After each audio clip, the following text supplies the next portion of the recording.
Okay, thank you. Welcome everyone to this week's highest virtual seminar or Zoominar. And it's a great pleasure to welcome Alexandre to speak to us on tunneling and convexity in quantum field theory. He's coming to us from King's College in London. And I hand it over to you, Jean. Thanks for joining us. Thank you. It's very nice to be given the opportunity to talk here. Thank you. So I'll talk about some ideas in QFT which have been around for several decades, as you know. So convexity has been known from the 70s roughly, and tunneling also in the same period. But I will focus here, what is important, on tunneling between degenerate vacua. So it's not a tunneling as has been initially introduced and studied by Coleman, but okay. But of course, there are many common points. So the main idea is that, so in quantum mechanics, we have tunneling between degenerate vacua, and in QFT, we have spontaneous symmetry breaking. So the difference is the number of degrees of freedom. But these two, so tunneling and spontaneous symmetry breaking, are really opposite. They're really two completely opposite phenomena. And I would like to focus here on some intermediate regime where field theory is used and at the same time tunneling is allowed.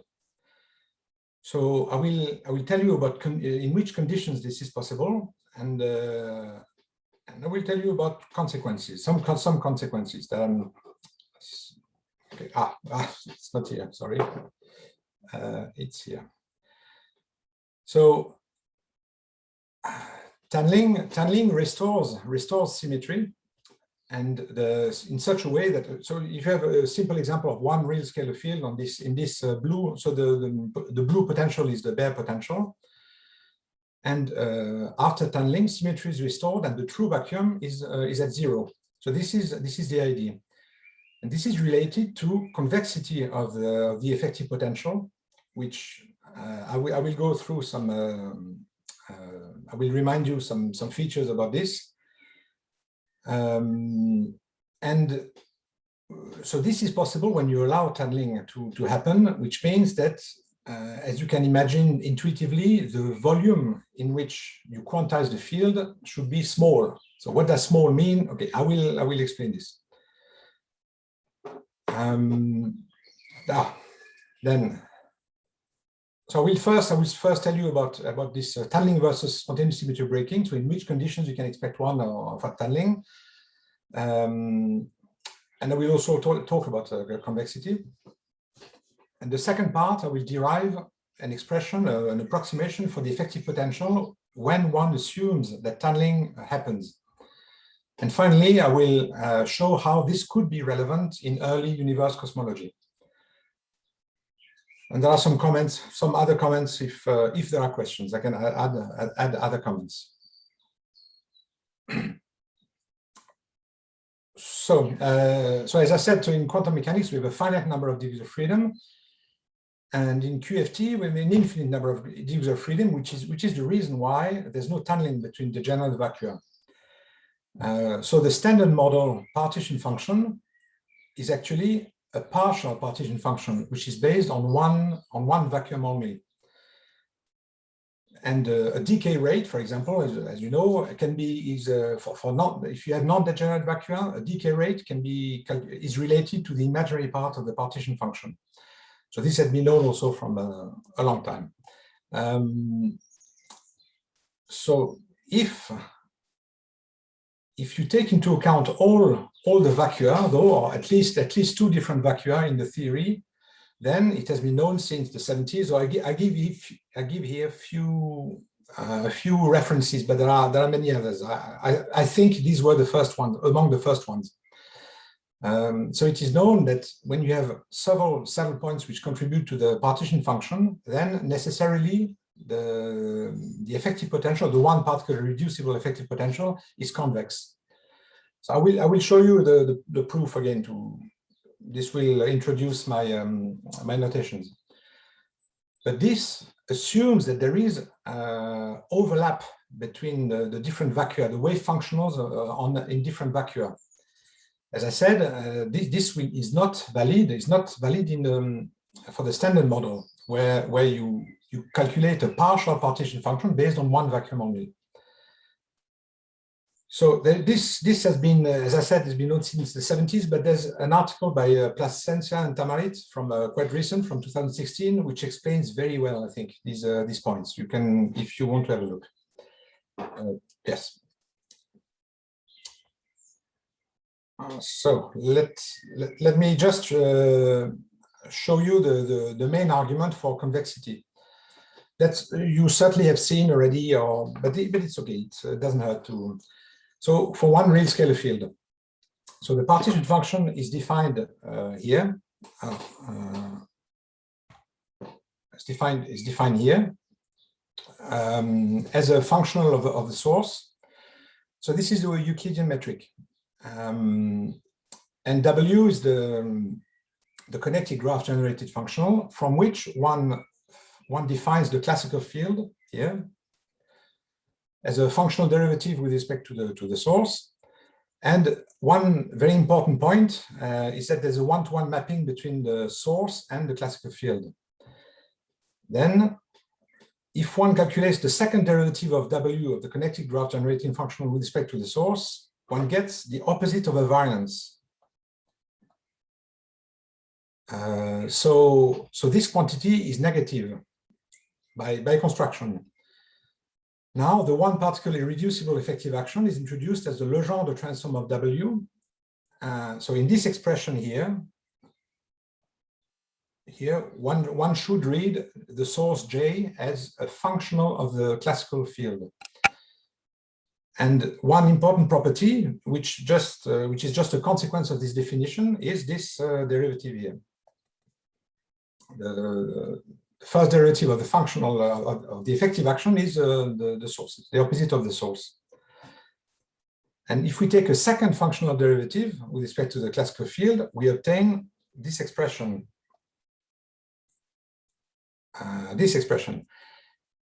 So since this quantity here is always negative, the second derivative of the effective action is always positive, which means that the effective action is a convex functional. So if you consider a constant source, the classical field is constant also, and you get the effective potential. I will focus just on this.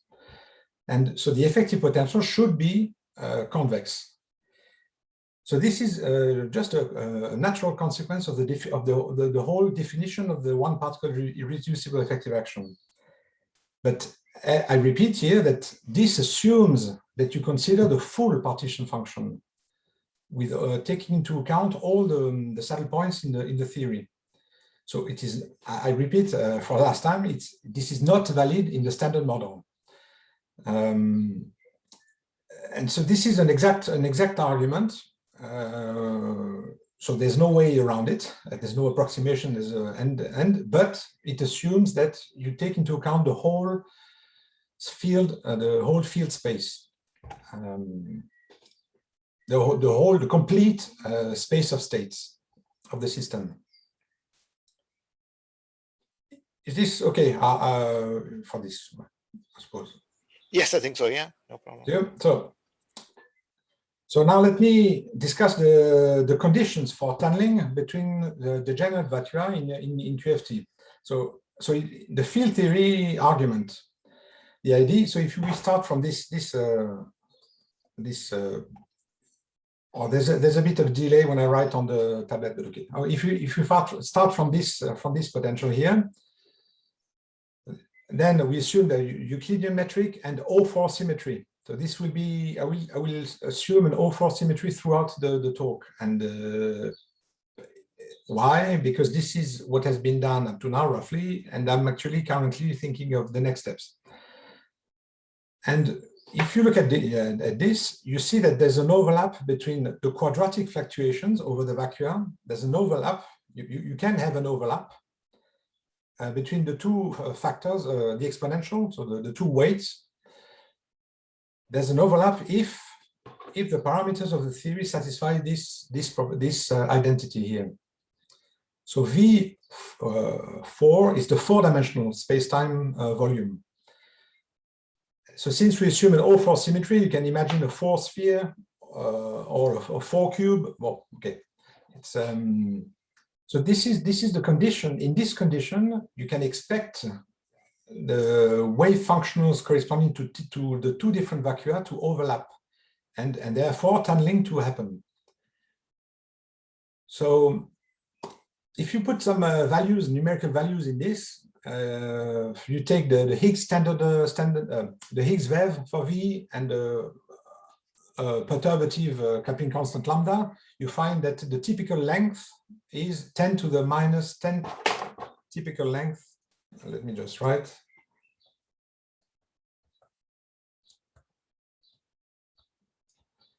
About 10 to the minus 17 meters, which is very large, which is much before quantum gravity is taken into account. So I will not assume, I will not talk about quantum gravity.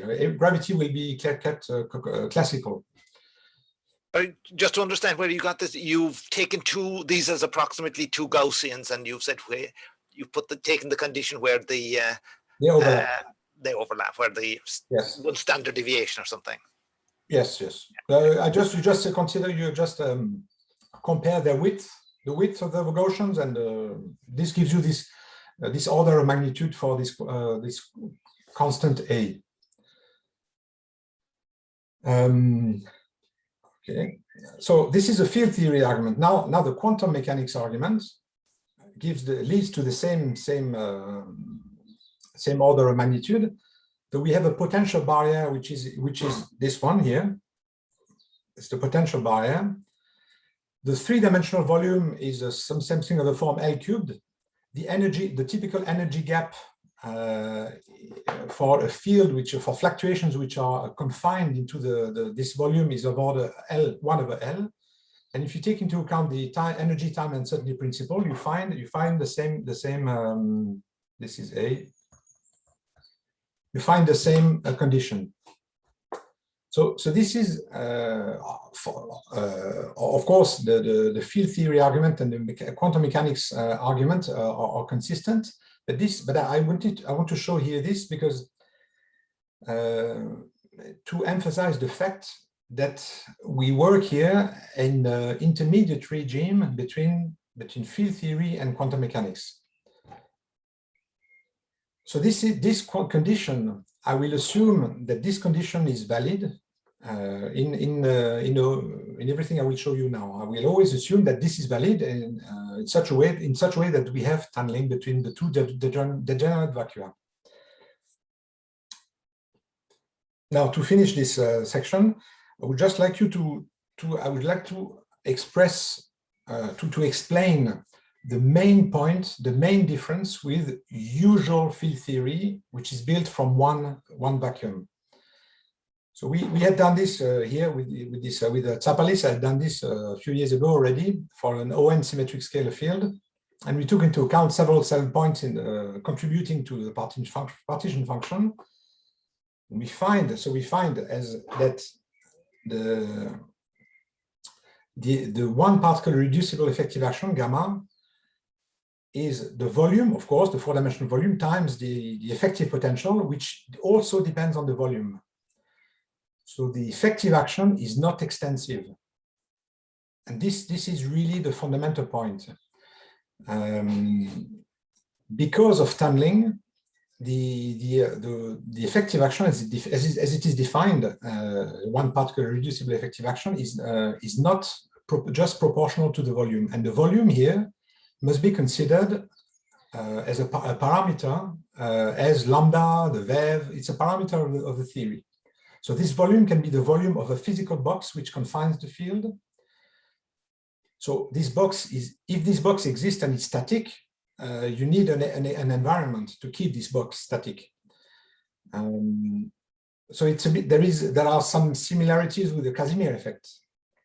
Although it's not the Casimir effect, there are similarities. if you consider, I will as we will show, as I will explain a bit later, in a cosmological context, in curved space-time, a consistent way to define a volume is to have a periodic boundary conditions. And in this case, this volume will be defined from the volume of a cell. In this, if you have a boundary, periodic boundary conditions. So the volume must be considered as a parameter of the system, which is, and the effective potential, the effective theory depends on this parameter in a non-trivial way. And this dependence is entering through loop corrections. That's what you mean. This contains everything. This is the full quantum theory. Yes, no, I understand, but it is entering. If you drop loop corrections, you don't have that volume dependence. It's only entering through vacuum fluctuations.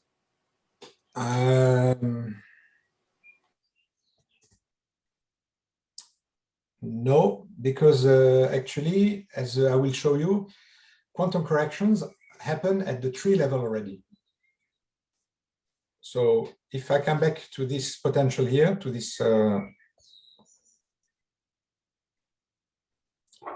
you see that here,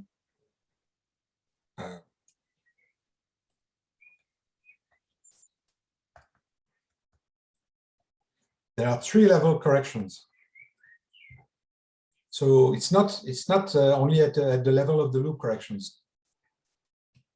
So it is really not intuitive. It is really because you take into account two different saddle points, and because of this tunneling between the saddle points, the effect is really unexpected. But there's a tree-level renormalization, if you want. This is the title of an article we wrote years ago that I will mention at the end. So this volume dependence is really not trivial, and as a consequence of this, so this will be for the early universe potential relevance of this, is that there's a violation of the null energy condition. So if you consider a usual theory, so built up from one vacuum only, the sum of the energy density and the pressure of the scalar field, which is can be defined like this in static, is equal to 0. Well, for a constant field, for the homogeneous field. But in this case, because of the non-trivial volume dependence, this quantity is not equal to 0, because there's an explicit dependence of the effective potential on the volume. And this is the whole the fundamental consequence of the fact that two different saddle points play a role in the partition function. Sorry, were you saying that it was only applicable for compact spaces where you have like periodic boundary conditions, or does this work for an infinite space but where you constrain the field to some compact volume? Yes, so it's actually both. These are two possibilities. Well, the two possibilities which you mentioned are the two possibilities that I have in mind. Yes, in both cases, one should have this effect. And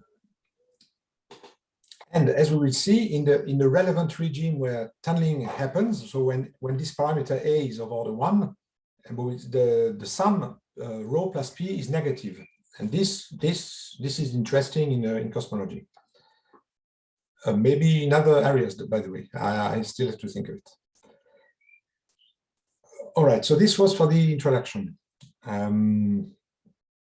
Now I can show you a bit more in detail the derivation of the effective potential in this case, when there's just one real scalar field with two vacua, two degenerate vacua. So the partition function is approximated through a semiclassical approximation. So this means that Z is approximately the sum over the different saddle points of the weights, the exponential weights, taking into account the source, of course, and the fluctuation determinants. So this is a one loop approximation for each saddle point, but then you add over these different saddle points. This is the difference. When you calculate this, you calculate. So what we did is expand this as a power series in J, in the source J. You obtain Z as a function of J, because it's a functional in principle, but I will consider constant sources because I'm interested only in the effective potential. So it's enough to have constant sources. So Z is a function of J and the volume, this parameter, the volume. Then one defines the classical field as usual. So the functional derivative with respect to Z, to J, sorry, to the source, is the partial derivative with respect to constant source J, and there's one over volume here in front. This is okay. From this, one expands, one obtains the classical field as a series in the source J, and I remind you here that the feature that I mentioned before, there's a one-to-one mapping between the source and the classical field, and this one-to-one mapping is still valid when there are several saddle points, as long as you keep a finite volume. So you can invert this expansion, and you obtain J as a series expansion in the classical field.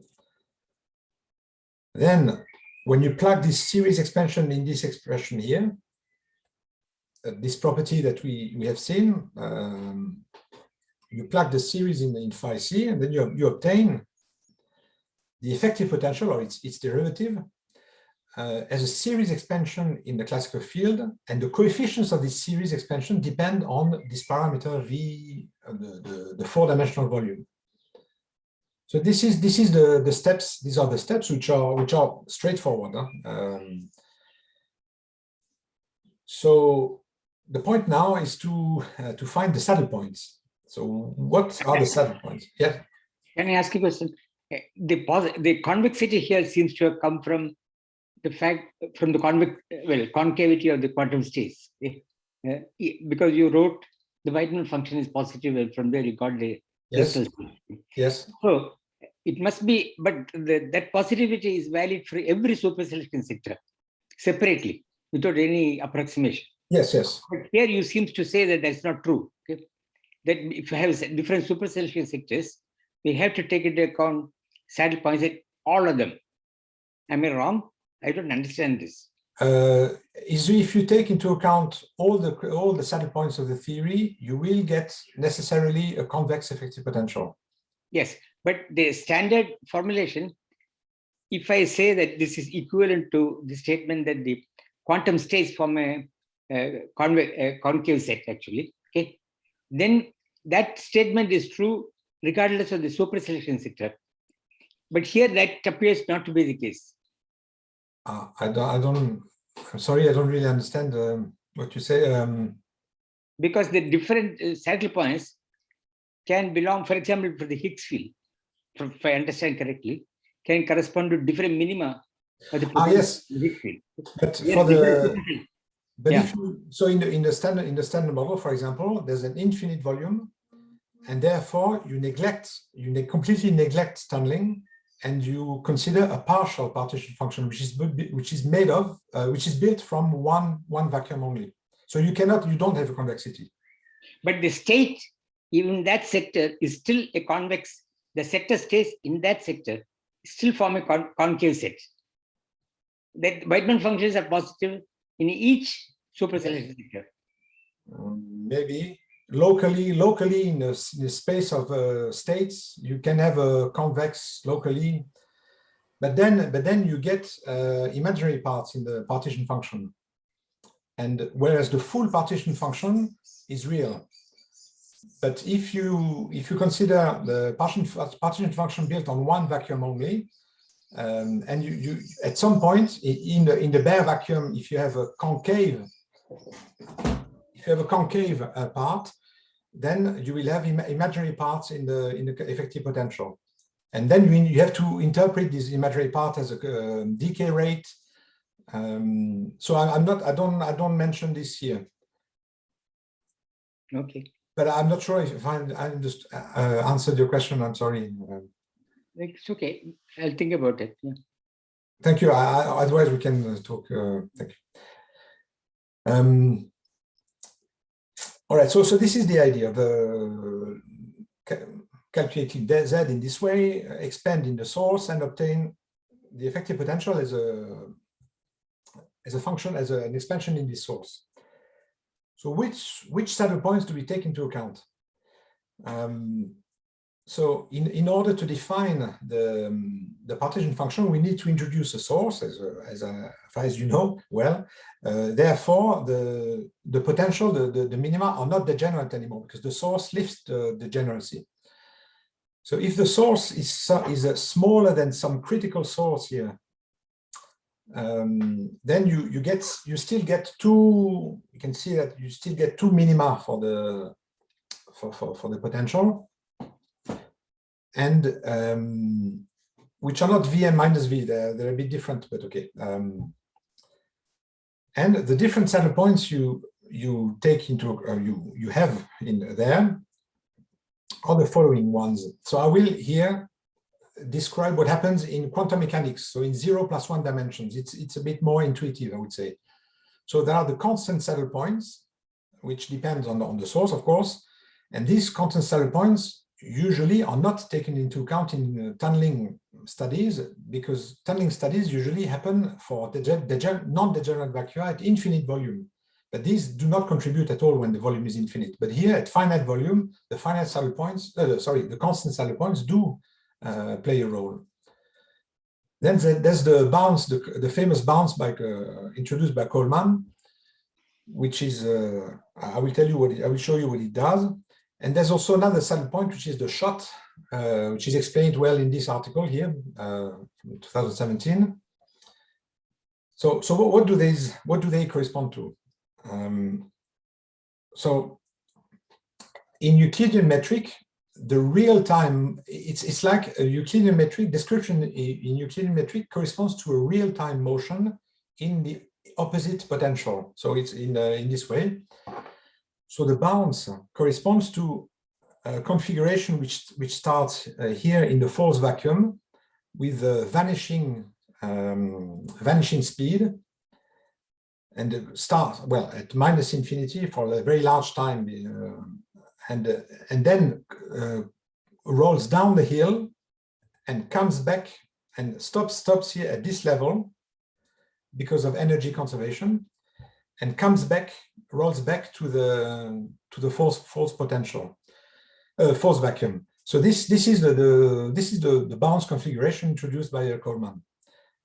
Or actually, it was introduced by Bender and Wu in other articles in quantum mechanics. Sorry, but introduced by Coleman in field theory.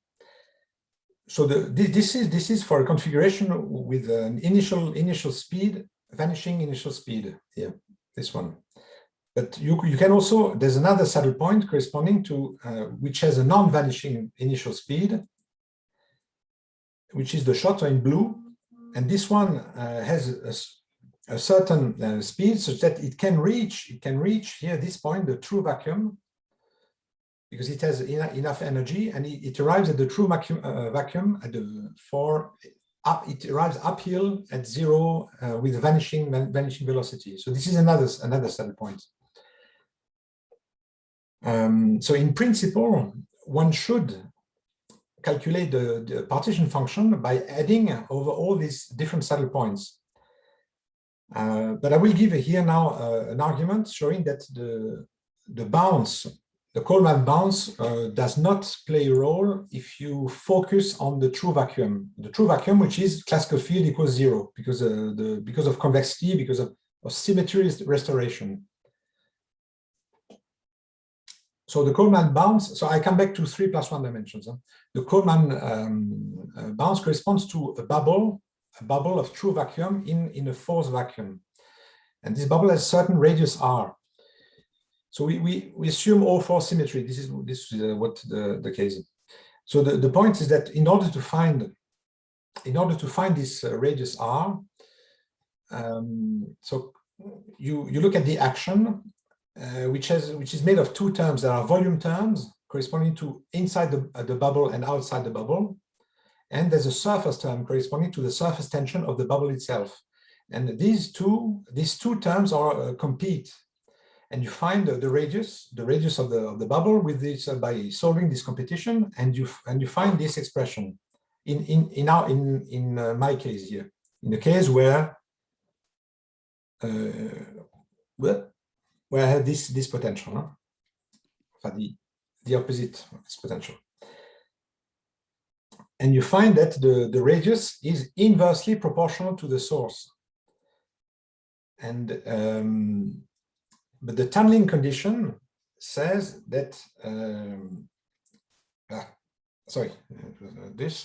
the tunneling condition imposed this identity here, this inequality, and therefore you see that if the radius of the bubble is at most of the order of the space dimension of in the volume, you see that the source for the bubble to form, you need the source which is larger than this quantity here.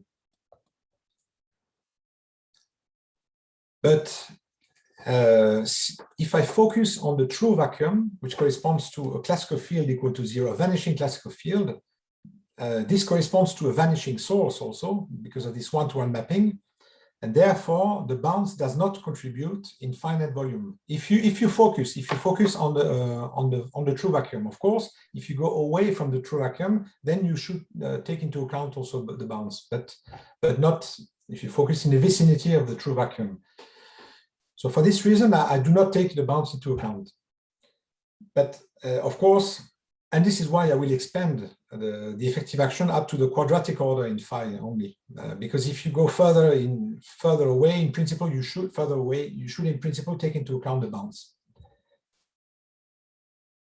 So this is for the bounce, or an argument to show that the bounce does not play a role in the true vacuum. Now the shot, I haven't studied this yet in this context. But according to, but the point is that this configuration is quite similar to a constant saddle point, because it is most of the time in the true vacuum, and at some points jump, and so the contribution of this saddle point should not be too different from a constant saddle point. But I have to study this further. So I have not taken it into account yet. So we are left just with the constant saddle, the two constant saddle points. And what do we find there? So if yes. So if the source initially is larger than some critical source, in this case, maybe I should plot this here, sketch this here. What happens is something like this. So in this case, there's only one minimum, and you obtain the usual perturbative corrections. There's nothing special arrives here. But if the source is smaller than this critical source, then in this case you are in the regime where it's something like this, where there are two minima.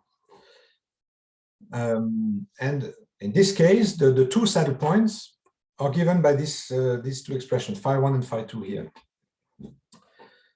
The fluctuation determinants, if we consider only the fluctuation of the constant mode, okay, so it's not a full one loop correction, but okay, it is how to say, since we take into account only a constant saddle point, it is consistent to take into account as a first approximation the fluctuations of the constant mode of the field only. And I follow all the procedures I showed you before with these expansions and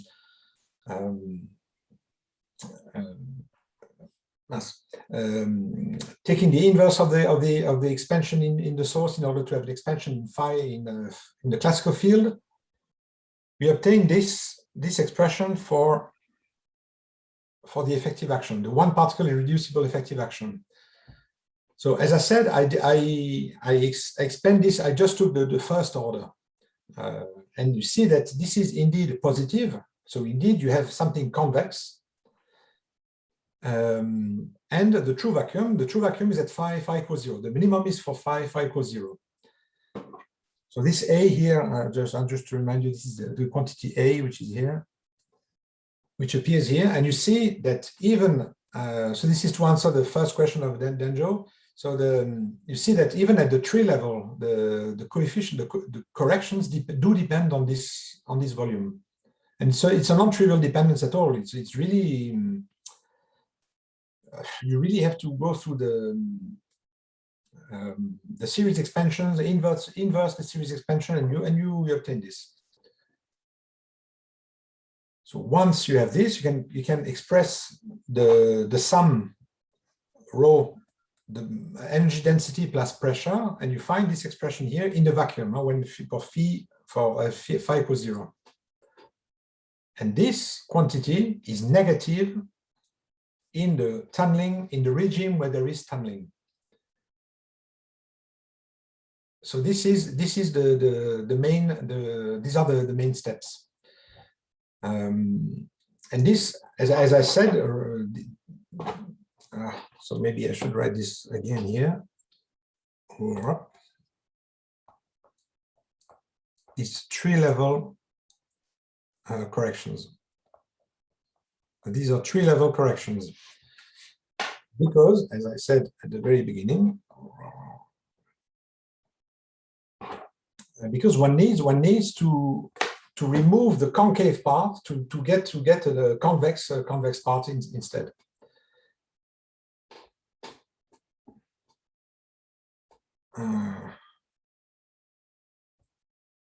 All right, this was for the field theory part. Now I can talk about the consequences in early cosmology, but are there any questions for this QFT part?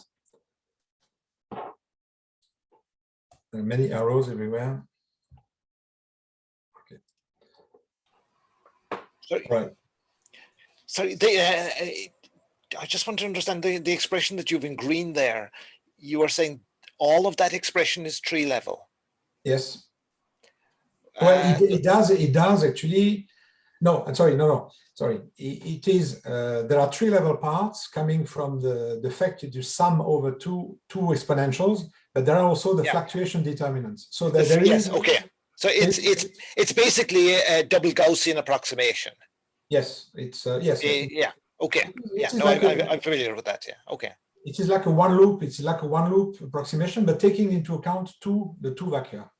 The two vacua, yeah, which gives you double Gaussians, where you've taken the Gaussian. Yes. Is the one loop normalizes the Gaussian correctly? Yes. And this is why there are corrections at the tree level, and at loop level, of course. Also.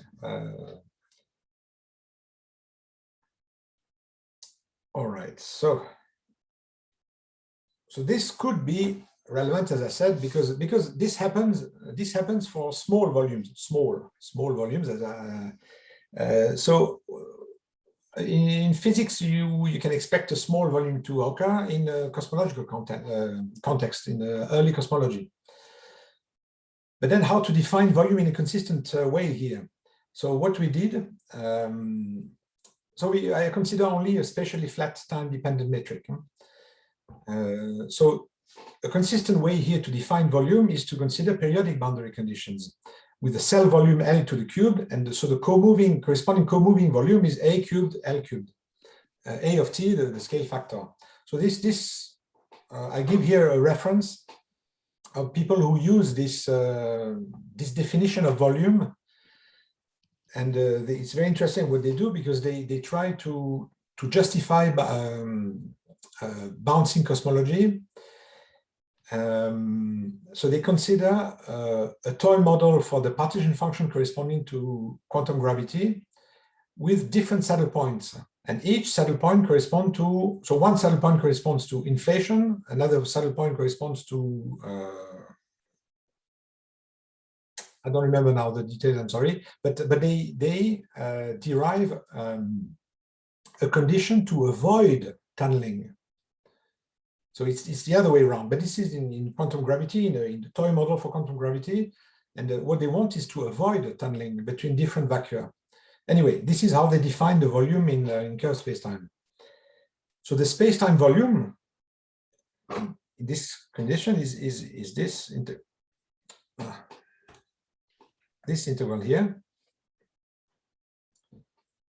And since everything is finite, the length L is finite, the time, the quantization time is also finite. So I take it from T0 to T1, and I define T here in such a way, as an average, well, in such a way that A, the scale factor A cubed at time T is the average of the scale factor at all times between T0 and T1.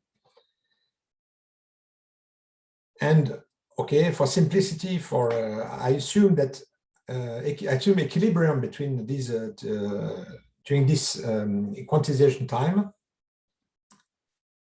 when you neglect the evolution of A during this short time, and this is justified. This is motivated by the study of cosmological bounds, where during the bounds, the scale factor is this derivative is equal to 0. So you have effectively a flat space-time. So in this case, the tunneling condition is exactly similar to the previous one, but now there's the scale factor here, which appears in the expression. And therefore, the effective potential will depend on time. And the energy density will also depend on time. So it's defined as this functional derivative here, but the effective potential depends on time here. And I take for phi in the true vacuum, so phi equals 0, classical field equals 0. So this is how to obtain the energy density, the pressure, or the sum. Energy density plus pressure can be obtained from the continuity equation corresponding to this, where h is the Hubble rate, A dot over A. And the expression we obtain here is, of course, exactly the same as the previous one that I showed before, this one here. But with A, where A is replaced by A tilde, by this time-dependent A.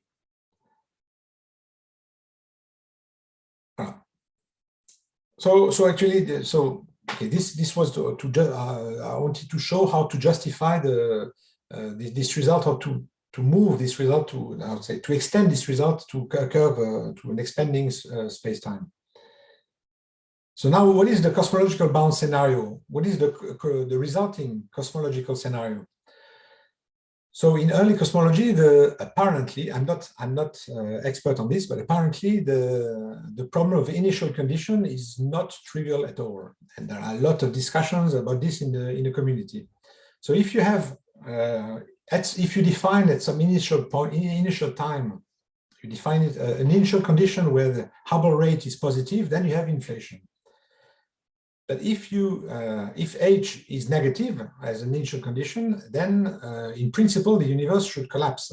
If you assume Einstein gravity, and here we consider only flat, spatially flat spacetime, and the only way in this context, the only way to get away from a collapse is to violate the Null Energy Condition with some matter content. So we consider here as a toy model for cosmology here.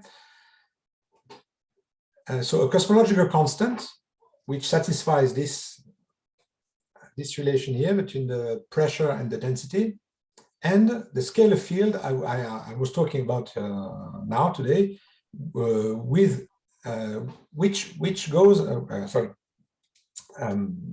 which sees this tunneling between the two minima.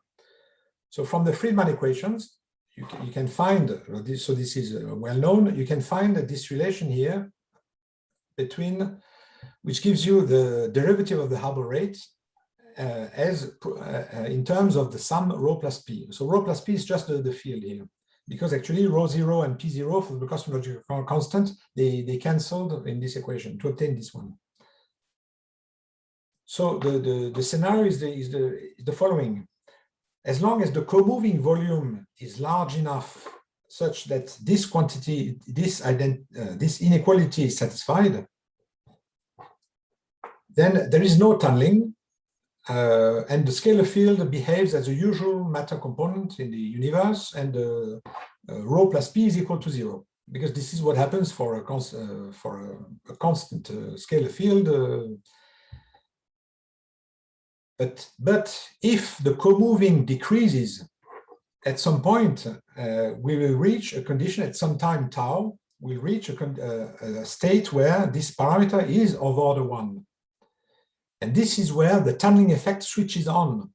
So it's a dynamical effect. And at this point, rho plus p will become negative in such a way that h dot will become positive. And this is a bounce.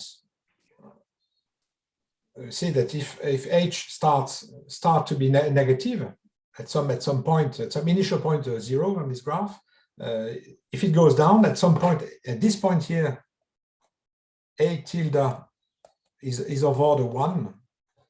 This is where tunneling switches on, and the bounce is created automatically. So what happens after this? Well, after this, the volume increases, and the tunneling effect is suppressed, and the scalar field plays a role of a usual matter content in the universe. So this is where this effect, the tunneling, could be relevant in early cosmology. And so the main point here is that this mechanism is completely dynamical.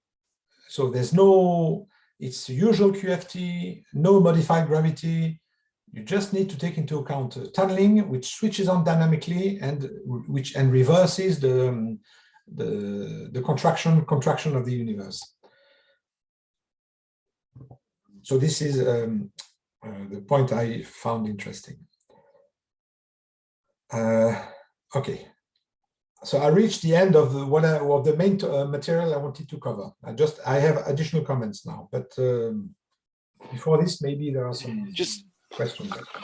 I mean, in the earlier part, you used the Euclidean version of the quantum.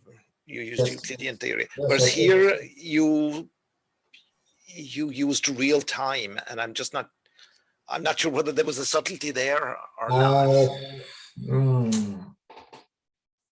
Maybe there is a subtlety here, but it's I consider everywhere the Euclidean version. No? Although these equations are in real time, yeah, I agree. But the derivation of the effective potential is done in Euclidean time. But then the result is the same. Once you have the effective potential, which depends on time.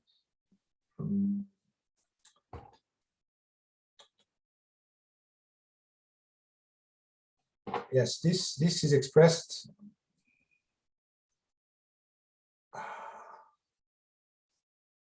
So this is derived in Euclidean time, this and that. But the physical results are independent of the signature. So I'm just trying to see where we can see this, where the signature disappears.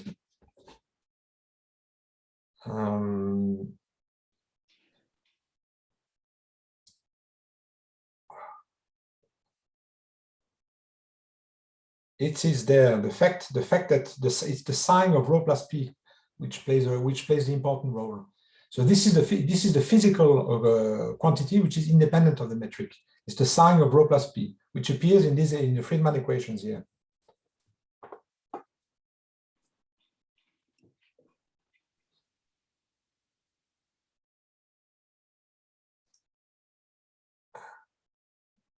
Otherwise,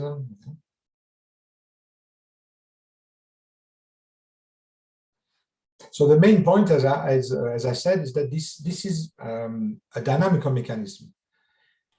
And if you put in the scales associated with this, these are the type of things that play a role in first-order phase transitions, where you have a good approximation when you have first-order phase transition is to treat the system as the two phases as double Gaussians. Yes. And you get precisely this finite volume contributions in that setting.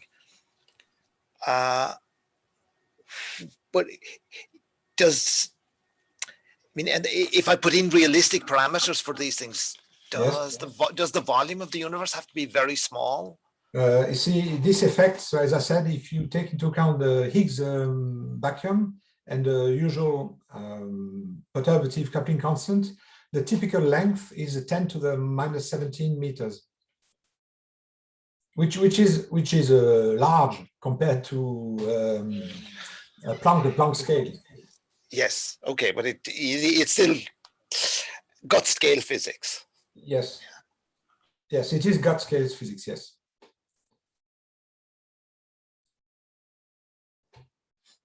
I have a question. Okay. Yes. You have discussed that the gamma is a convex function. Yes. What are its extreme points? By general theorem, there are particular gammas. So if I take any two gammas and I take a convex combination, that is also an allowed gamma. So what are the extreme points of this set? There is a Krein-Milman theorem and so on. Okay? And what do they mean? So what do you call extreme points? Sorry, what is it? For example, you let's take a triangle. That's a convex set. Okay. So the extreme points are the three corners. Okay.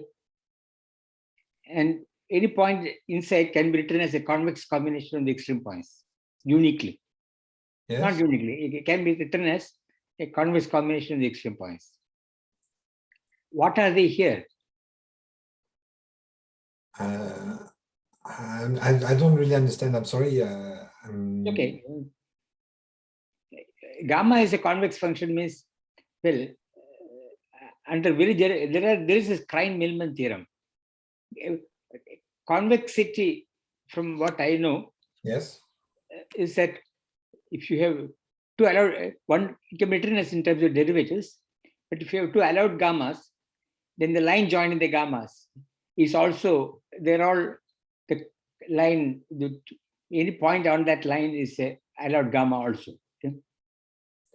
But this will depend on the fitting function you have on the polynomial. If it's a polynomial function, for example, you will need as many conditions as power laws you have. If you have two, if you take gamma at two classical fields phi c, okay, say phi c, phi 1 and phi 2, yes, then the convexity condition is, from what I remember, is a gamma at t phi 1 plus 1 minus t phi 2 is always larger than equal to yes. Okay. Yes. This is convexity. Okay? Yes. So then by this theorem there are extreme points, okay, for this set of gammas, which so that every gamma is a convex combination of these gammas. Okay?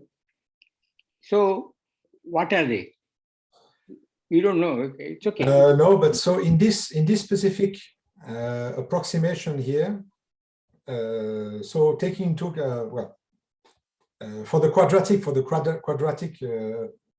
approximation I take, the points which I keep fixed are these ones, which are v plus or minus v, 2v square root of 3. At this point, I match the convex effective potential with the outside the bare potential. So I neglect outside this region. I neglect corrections to the bare potential, and I match the convex effective potential. I match it with the bare potential at this point here. And this match is enough actually to get exactly the height, this height here. Yeah. Your effects are coming when the volume is not actually infinite. It's finite, yes. So this is really fundamental. The volume has to satisfy this. That inequality you wrote down. Yeah. This one, yes. In the infinite volume limit, he'd get a straight line. The bottom of that well would be a straight line. Yes, this is a good point. In the infinite volume, you recover the Maxwell construction, which where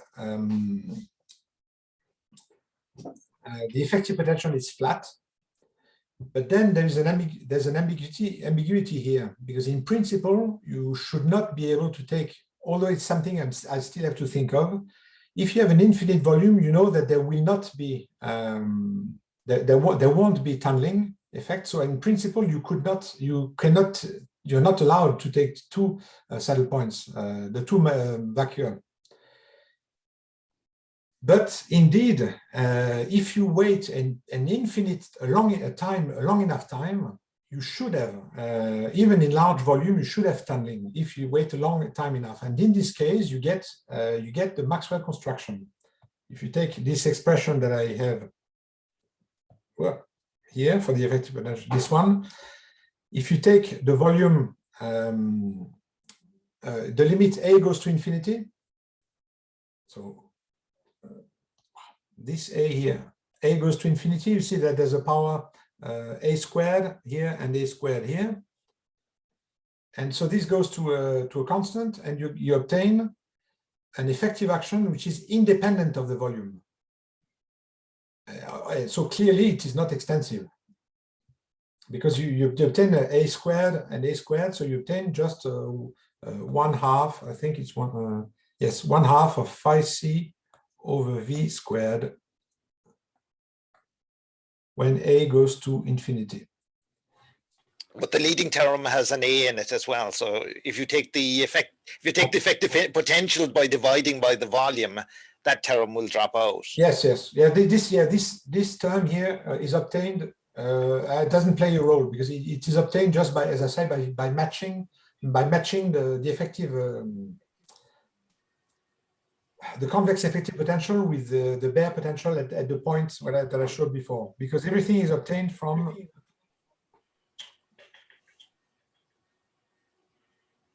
this expression, from the derivative here.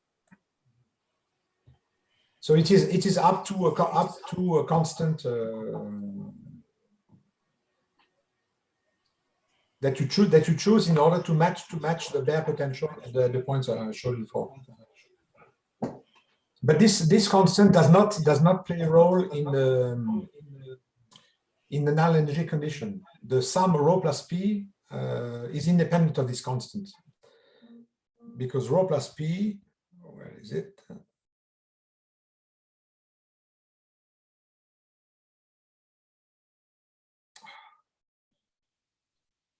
Where is rho plus p? Ah. This constant the A over 9 that I have, it cancels in this difference here. So the constant does not the origin of the energy, if you want, does not play a role in the sum rho plus p.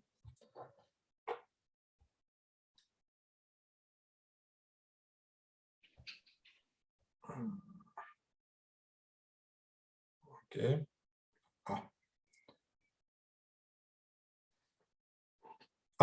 It's been 1 hour, so I can stop here. But if you have, if you want to make your additional comments, that would be useful. Yeah. Okay. I have, maybe I am not very clear about this. There is some relation between this gamma and what normally people call a state on a quantity. For example, in quantum information, there is a notion of a state on a quantity system. Okay? State is a positive linear functional normalized to unity. So it's a probability measure. Okay? There is some relation, because he is not taking, I mean, I think the statement is that each one of his minima would be a pure Gibbs state. He is not taking pure Gibbs states into account here. It's really a mixed state. Statistical physicists like to talk about pure Gibbs states, where you have a single exponential. This is why I'm sorry. Yeah, this is why I could not understand. I'm sorry. Yeah. Indeed, the fact that you sum up over the two different vacua, you don't have such a pure state. Yes, if this is what you're asking. What is a pure Gibbs state? I have never heard of it.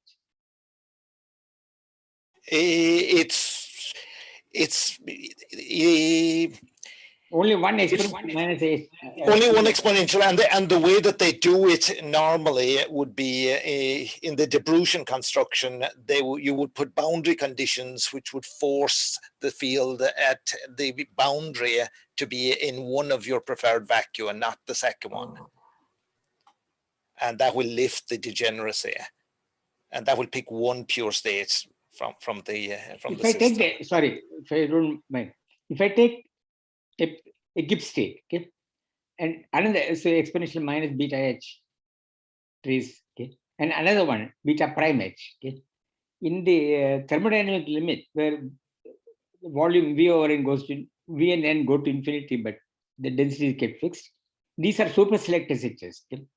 So there is no tunneling between them. It is completely gone, okay? Yes. In the thermodynamic limit.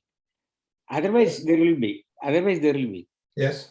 I'm wondering whether that is what is happening. So I can formulate the whole thing in terms of quantum states instead of writing expressions like gamma, whose relation to a state is not very clear to me. I think that is exactly what's happening, Val. I think that's correct. Okay. Yes, I'm sorry if I don't. Maybe it's just a way of vocabulary. But okay, I'm happy if it's more clear. Is it? But let me, if you don't mind, there are quantum mechanical examples. Yes. Of similar phenomena. Say, take a particle on a circle. Okay. Now, so I do quantum mechanics on a circle. Okay. The sector states there are given by wave functions which are quasi-periodic. So you don't need single value wave functions, but when you go around, you can pick a phase. Yes. So state doesn't change, but the wave function changes. These are super selective sectors. There is no infinite volume limit or anything. Yes. But they are to superpose them, you'll get a mixed state. There is no interference. What happens to this analysis in that context? Oh. There are many such examples in quantum mechanics. Yes. I'm not sure I can answer, actually. I will have to think of this a bit more. Okay. Bit more. I'm sorry. Yeah. But it's certainly bringing in other considerations. Yes, yes. I'd be happy if you could maybe after send me a comment on by email, maybe, and I can think of it more. Okay, I'll do that. Thank you. It is not very profound, but I'll send it to you. Yes, okay. Yeah. Yeah, so additional comments. There's what is called the average Null Energy Condition. So this average Null Energy Condition is satisfied because actually this is a generic way to write it, where T mu is the energy momentum tensor of matter. The integration is done along a null geodesic with a tangent vector n. And this quantity should be positive in principle. It is harder to violate this identity rather than the Null Energy Condition. And this inequality is not violated because as I explained, this tunneling is switched on dynamically, so during a finite time. And if you integrate over all geodesic, overall, there are different contributions. Negative contribution. Sorry, I should have written that this quantity is rho plus p for in the simple case that I mentioned before. So there's a negative contribution when this tunneling is switched on, but otherwise when tunneling is suppressed, it's positive. So overall, when you integrate over along a geodesic, you obtain something which is positive. So the average Null Energy Condition is satisfied. Then the Casimir effect. It's very interesting. This effect that I mentioned is different. It's not the Casimir effect, but it must be related in a way because it is also related to boundary conditions. So the Casimir effect can be either repulsive or attractive. This depends on the geometry or topology of space, whereas the case I discussed is always repulsive. Also, the Casimir effect is suppressed exponentially for massive scalars or massive vectors or massive particles. So in this specific case that I described, it's a massive scalar. So the Casimir effect would be negligible compared to this. But in cosmology, the Casimir effect has been used in this article, in this famous article here, to explain, to induce an expansion of the universe with a massless scalar, which is on a 3 torus. So this was an idea where maybe it was the first time, I'm not sure, but maybe it was the first time quantum corrections of in some specific scenario, quantum corrections could generate an expansion of the universe. But what I mean here is that this effect that I described is not the Casimir effect, but it should have some common, but it has common features. And for the moment, I have not understood the depth of this common point. I have to think of it more. Then the Wilsonian approach. I didn't talk about the Wilsonian approach at all. So the Wilsonian effective potential is identical to the one-particle-irreducible effective potential for infinite volume only. So here, it's not trivial to understand what the effect would be, but actually, so I have studied this years ago during my PhD, a long time ago. So this is an argument to show that they are equal. The two potentials are equal for infinite volume, and this is the argument I think which comes from Andreas Wipf, but I don't remember which article. So okay, but I think it's forced from one of his articles. So the point is that the Wilsonian approach is usually studied with exact Wilsonian functional methods, like as the Wetterich equation. So since these functional equations are exact, by definition, they take into account all the saddle points. So if you study the evolution towards the infrared in the Wilsonian context with different saddle points, necessarily you must have a convex theory, convex effective theory, because these functional methods take into account all the saddle points by construction. So I worked on this during my PhD a long time ago, and we found this with Brankina and Poloni. We found this expression where you have this is the bare potential. This is for k equals some cutoff lambda. I wrote it here. And then as you lower the cutoff, you take into account non-trivial saddle points in the evolution equation. So this was not Wetterich equation; it was the Wegener-Rotan equation, which I think was the first exact functional equation in the Wilsonian renormalization. It was before Polchinski introduced the smooth cutoff. So if we modified this equation in order to take into account non-trivial saddle points at each step of the blocking procedure, and we obtain effect indeed for k equals 0. In the infrared, we obtain a flat effective potential, which corresponds to this Maxwell construction. But as I said, since the Wilsonian effective potential and the one-particle-irreducible effective potential are identical only for infinite volume, the connection between both for finite volume is not clear yet, to me at least. And this is one of the points I would like to understand. And I'm working on it. Right, to conclude, there's a lot more to do. So in QFT, we need a more thorough study of the different contribution of the different saddle points, and then go beyond the O4 symmetry to have something which is physically more relevant, maybe. Potentially do a real-time analysis. There's a whole set of studies which is very, very elegant, where people use a kind of weak rotation, but it's not a pi over 2 rotation in the complex plane for time. It's a small angle, and then they study the contribution of different saddle points in this context. It's very elegant, but it's okay. I've just read. I haven't done anything with this for the moment. But the point is that this real-time analysis of saddle points helps understand the structure of the saddle points of the theory and the role of them, of these saddle points. It's very rich. This is from the QFT side, and from the cosmology side, well, we need to add additional matter content, introduce inhomogeneities, and well, these are things that I have in mind for future steps. And that's it. Thank you.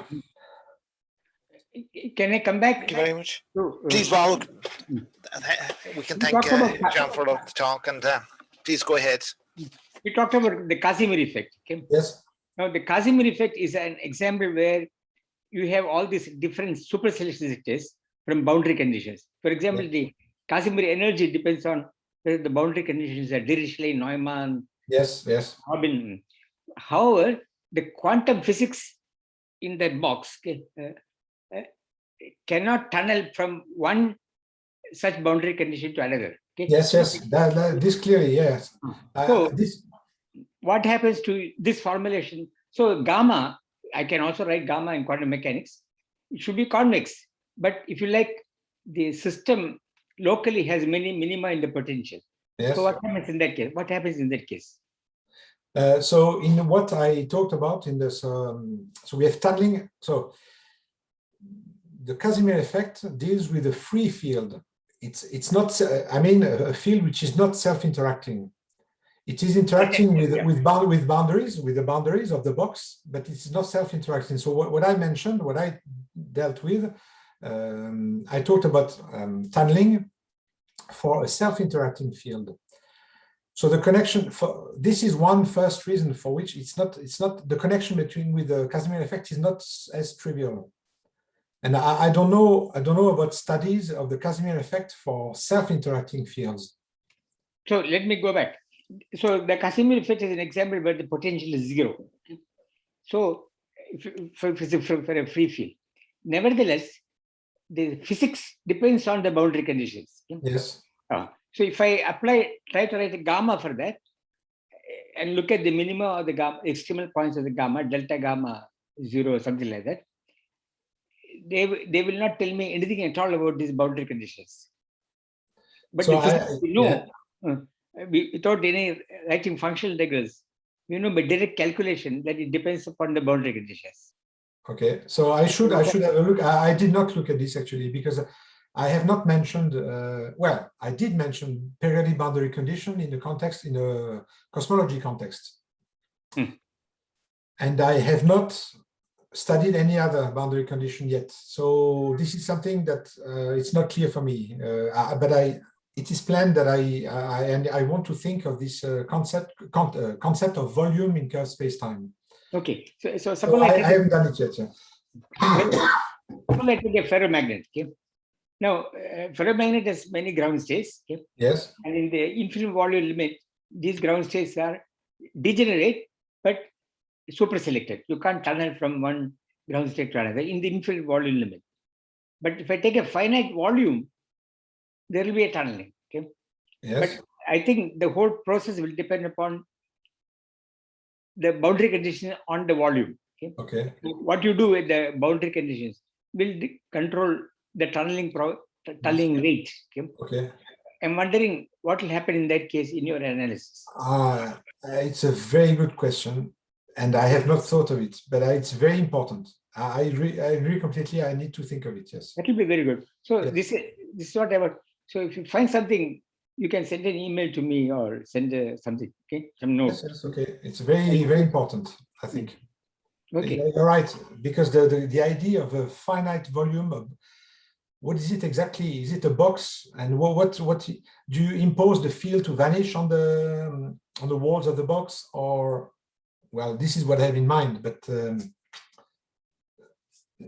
well, for the static case, for the flat space-time case. So I need to think of all these subtleties, yeah, clearly. If I remember correctly, let me see. the Casimir effect, whether it is attractive or repulsive in the interior, normally it turns out to be, I think, attractive, and they don't want it because it is, if you want to use it for some phenomena, some actual experiments.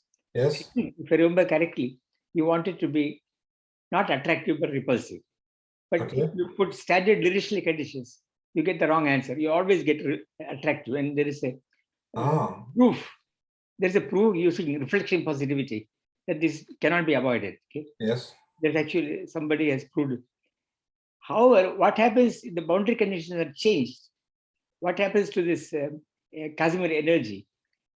To my knowledge, has not been studied. Okay? Yes. Yeah. And it will be very interesting if you have a formulation to handle this. Yeah, of course. This is very important. So in this article by Zeldovich and Starobinsky, they use periodic boundary conditions, and they have a 3 torus for space. And in this case, they have a repulsive effect. Oh, they have. Yes. I didn't know that. Okay. All right. I have told you everything that I wanted to tell you. So I will not have to write a note. Okay. Okay. Thank you. If you have any questions, if you send an email, I'll try to, we can discuss. Yes, thank you. All right. Any other questions? Or, well, if not, let's thank Jean again, and I will stop the recording and we can be less formal. Thank you very much for